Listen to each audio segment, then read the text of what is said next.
kaip muziejaus vadovas, aš suprantu, kad mūsų misija, kaip ir yra saugoti muziejinės vertybės, konservuoti, restauruoti, pristatyti visuomenę, bet aš tiek džiaugaus nudušęs, kad mes iš tikrųjų darom ir kitokius projektus, katrai pristata Lietuvos kultūros paveldą, o ypatinga Žemaičių kultūros palikimą. Tai aš labai džiaugaus, kad mūsų kolegas organizuojam tokį didžiulį projektą, jau 3 metus to mes darom, kad Ramir pristatom visą Žemaičių paveldą tradicijas, nuo kulinarinę, amatų, iki dainų, šokių ir visko kitko. Tai tas džiugiant dūšia, kad muziejus gyvs į daug nuo šokių, naktišokių, veiksmą, jodėse ir įtrauk ne tik suaugusius, bet į vakus. Indaplovės, reiškia, gali išmesti į laužą, bet gali pasidaryti ir muziką iš tos indaplovės.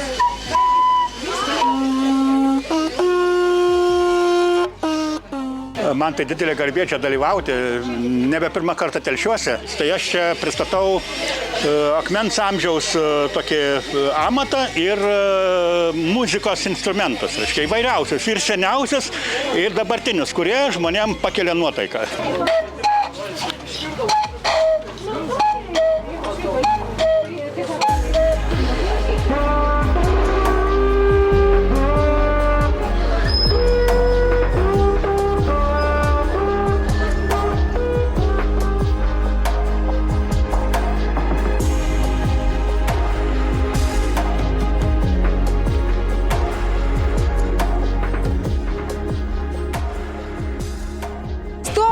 Kaip aš sakau, švento veito, nes ir švents mėnau, gegužės mėnau yra Marijos mergelės mėnau.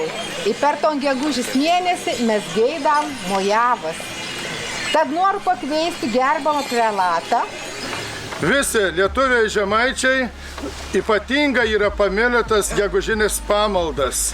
Kaip gražiai šventais Bernardas sako, niekas nėra girdėjęs, kad Marija neišklausytų savo vaikų maldos.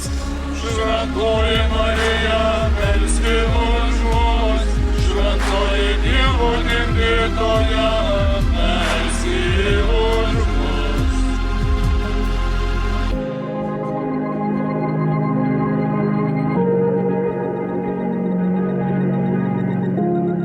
Viskas čia yra širdžiai miela. Pažiūrėk, kiek žmonių atvažiuoja. Pačių miestiečių kiek yra. Svečių jau sutikau, čia iš Plungės atvažiavo, iš Klaipėdos yra atvažiavus. Važiavau, trauk pažiūrėti. O į ton tikrą Žemaičių kaimą, į ton pamatyti ton tikrą žemaitės istoriją.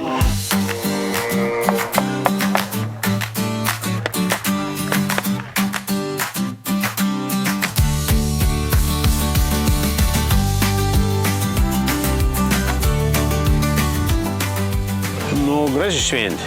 Jeigu taip trumpa, paprasta, tikrai graži. Aplinka tada, kas tokiai, gera, man čia patinka. Imi žmonėm, aš manau, kad patinka, pažiūrėk. Atein žmonės tokiai, grina praleist laiką ir pasižiūrėti ir vis tiek kažkų pamat, į tos edukacijas, kažkų žmogau daug, jaunimo ypač, mažym vakam tokim.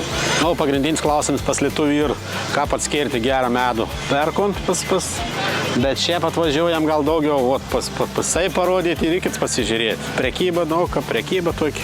Irgi geras dalykas, bet ne tas svarbiausia. Šią dieną, bent jau mums.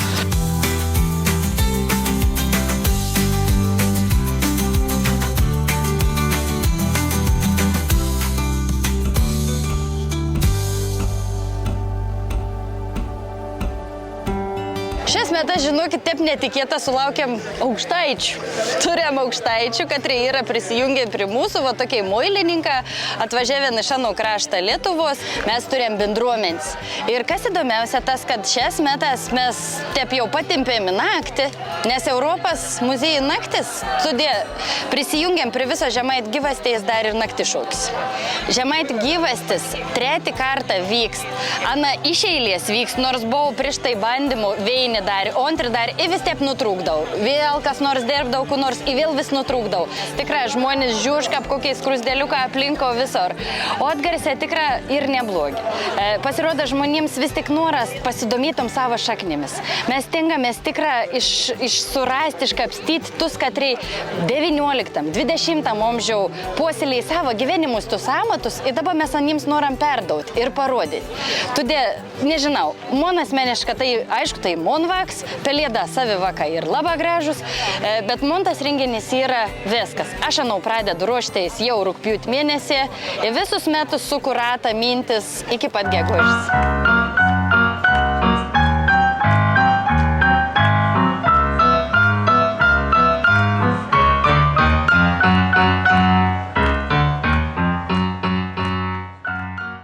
Žemaitišką kalbėti nemoku, pasiraukauti nesugebės, bet kai ką suprantu jo. Teisingai iš Aukštaitijos atvažiavom, bet žemaičių kalbą suprantam ir netgi kodėl, o todėl, kad mano uošvis žemaitis. Tai va. Gyvastis aš įsivaizduoju ne visai materialų dalyką. Tai kuo gyvi žemaičiai, netgi gal ne kiek kuo gyvi, kiek kuo stiprus. Ir čia vat šalia verda muilą senoviniu būdu iš pelenų. Iš pelenų daroma šarmas ir tada su to šarmu verdami riebalai. Kaip prieš 1000 metų, kaip ir dar kažkada seniau. Tam, kam įdomu, netgi duodam ir pamaišyti. Pranašumas mūsų gaminamo muilo, tai aišku, ne vienintelį mes gaminam tokį muilą, bet vat su fabrikais galim konkuruoti, nes dažniausiai fabrikai verda, nes jiems reikia tonas daryti. O mes užtenka vat kokių kilogramų ar 2 puodą padarom.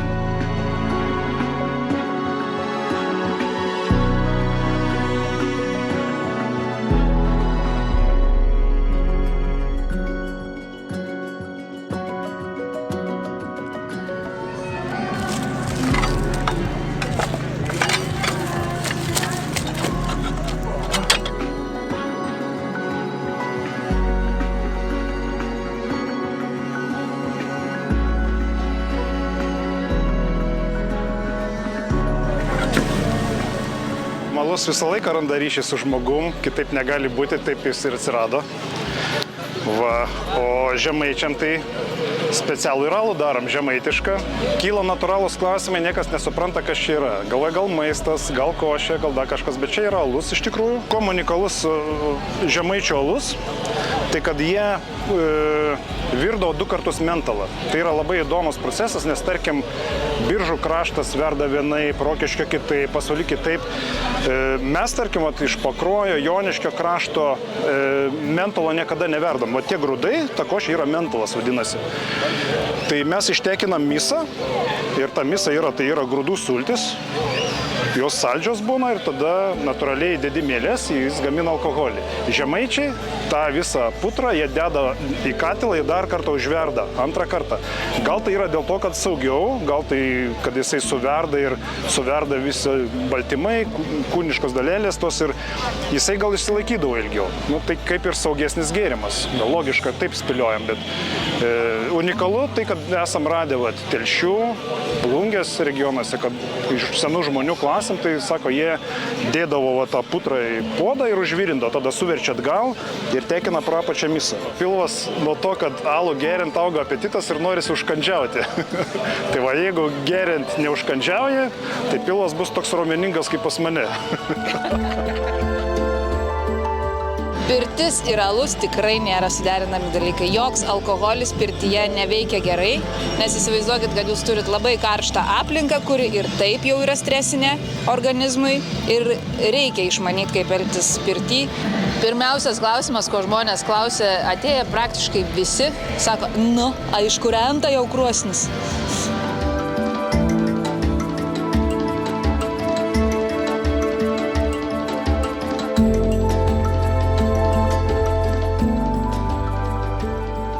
Aišku, daug žmonės klausia, žinai, taip apie tas laimės įkritimą, kaip laikyti pasagą šitaip, šitaip. Tai vienas iš tokių paaiškinimų taip, kad laimė įkristum, o taip, kad blogis neįkristum. Tai kaip norite padarykite. Piemo eidamas to keliu, radęs pasagą, jisai būdavo laimingas. Kodėl? Nuėjęs pas kalvį, už pusę pasagos atiduodavo pusę pasagos kalviui už darbą, už kitą pusę jam padarydavo kažkokį įrankį, tarkim peiliuką. Kas įvykdavo? Su tuo peiliuku jis ką galėdavo padaryti? Kažkokį tai darbelį, sakykime, galėjo nudrošti, padaryti kažkokį krepšį, dar kažką tai, parduoti turgui. Viskas, jis jau verslininkas, jis jau pakilo karjeros laiptais. Čia ir laimė pakilti aukščiau. Tai va, toksai būtų paaiškinimas apie laimės pasagą. Kodėl laimės pasaga yra laimės dalykas.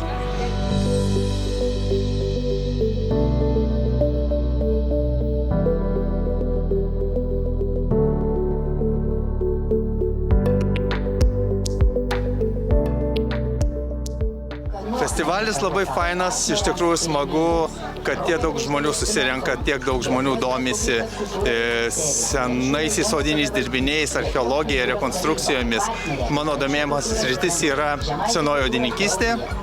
Tai, ką archeologai surado žemėje, kažkada buvo pagaminta iš odos, mano yra konservuota, restauruota dauguma tų rekonstrukcijų ir pagamintos rekonstrukcijos.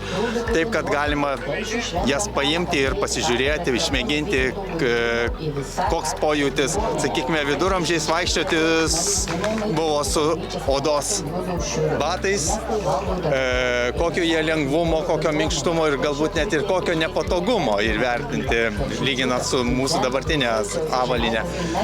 Taip pat, vieni iš tokių populiariausių užsiėmimų šiuo metu tai yra žaidimai ir žaidžiame kubilinį, praktiškai neatsitraukiama nuo kubilo, tai vaikai, tai suaugę, pagal taisyklės, ne pagal taisyklės žaidžia, nes tai yra, viduramžinių kamuoliukų rekonstrukcijos, kopijos ir tai buvo vienas pačių populiariausių žaislų apskritai, odinių žaislų. Tai va, tai aš atvažiavau papasakoti apie tuos senovinius žaidimus, apie senuosius odinius dirbinius. Telšiškius, ne tik šio renginio fone aš myliu, nes mano dėdė ir teta gyvena Telšiuose. Taip, kad aš turiu kur apsistoti, aš tikrai čia jaučiuosi labai labai smagiai. Taip, puikūs žmonės, tai yra mano kraštas, tai yra mano 50%.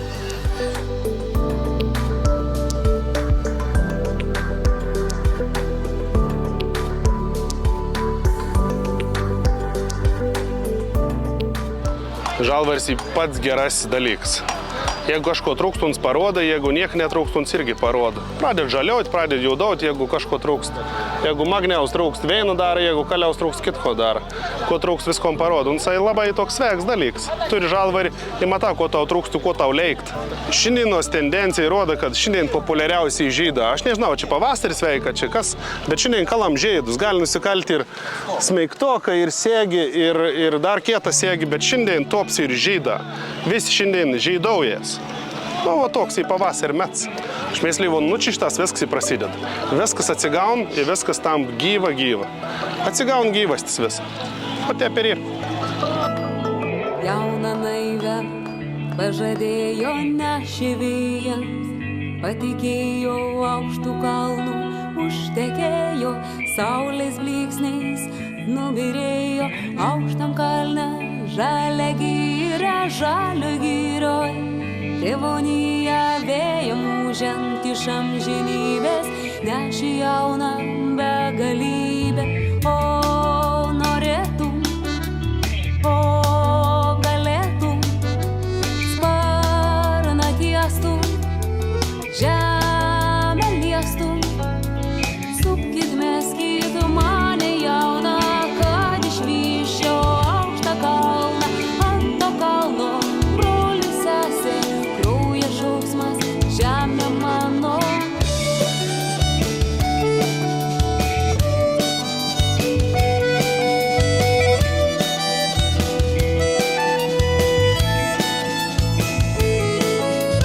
Lauko durys ir seklyčiam beržo šakos, gelsvos miltys šilo uoga šalia rūtos, rausvo